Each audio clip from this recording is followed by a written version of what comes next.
এখন থেকে কেউ আর হয়তো আমার সন্তানদের, আমার স্বামীকে, আমাকে বলবে না তোদের একটা ঘর নাই। বিশ্বাস করেন, এই কথাটা জীবনে যতবার শুনেছি ঠিক ততবার মনে হয়েছে আল্লাহ মাটি ফাঁক করে দাও, আমি মাটির নিচে ঢুকে যাই, অথবা আমাকে একটা ঘর দুয়ার তৌফিক দাও। আল্লাহর রহমতে আমাদের স্বপ্নের বাড়ির কাজটা কিন্তু শেষ হয়ে গেছে। আর সেই স্বপ্নের বাড়িটাকে এখন সুন্দরভাবে সাজিয়ে রঙিন করে তোলার পালা। আর আমি সেই চেষ্টাটাই করেছি।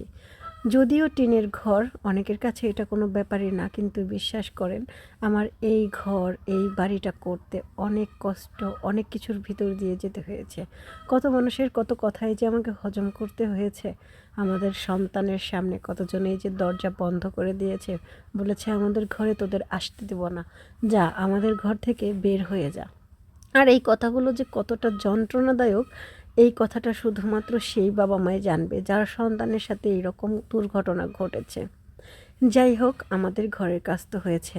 আর এখন ঘরের দরজাগুলো রং করা হয়েছে। আমাদের ঘরের দরজার রংটা কেমন হয়েছে অবশ্যই কমেন্ট করে জানাবেন। আর এই দরজাটা কিন্তু আমি চারপাশের লাল ব্যাকগ্রাউন্ডটা দেইনি, কারণ আমার কাছে এরকমই ভালো লেগেছে। আর আমি আমার ঘরের সিমেন্টের খুঁটিগুলোকে একটু সাজিয়ে তোলার জন্য সিমেন্টের খুঁটির মধ্যে যে লতাপাতা আর ফুল আছে সেগুলোকে একটু কালার করে দিয়েছি। আর এই সম্পূর্ণ কাজটা কিন্তু আমি নিজেই করেছি। নিজের কাজ নিজে করার মধ্যে একটা অন্যরকম শান্তি আছে। আর আমার ঘরের এই কাজগুলো কেমন হয়েছে আপনারা নিজেরাও চাইলে আপনাদের ঘরের সিমেন্টের খুঁটিগুলো এভাবে সাজিয়ে নিতে পারেন। অন্যদিকে আমাদের হাফ ওয়ালের রং করা হচ্ছে, যদিও আগেও রং করা হয়েছিল, কিন্তু এটা নতুন করে আবারও প্রিন্ট করা হচ্ছে। এবং ঘরের দুয়ার বাহিরের অংশটাও কিন্তু নতুন করে রং করে ফেলা হচ্ছে। আর এই রঙের কাজে শুধু আমি একাই যে কাজ করছি তা কিন্তু নয়, রাব্বানির আব্বুও সমানভাবে কাজ করছে। আমরা নিজেদের কাজ নিজেদের করাকে খুবই আনন্দ সহকারে করে থাকি। আর ভালোও লাগে যে মিস্ত্রির উপর সব কিছু ছেড়ে দেবো এরকমটা না, আমরা খুব ভালোবেসেই কাজগুলো করছি আর এনজয় করছি।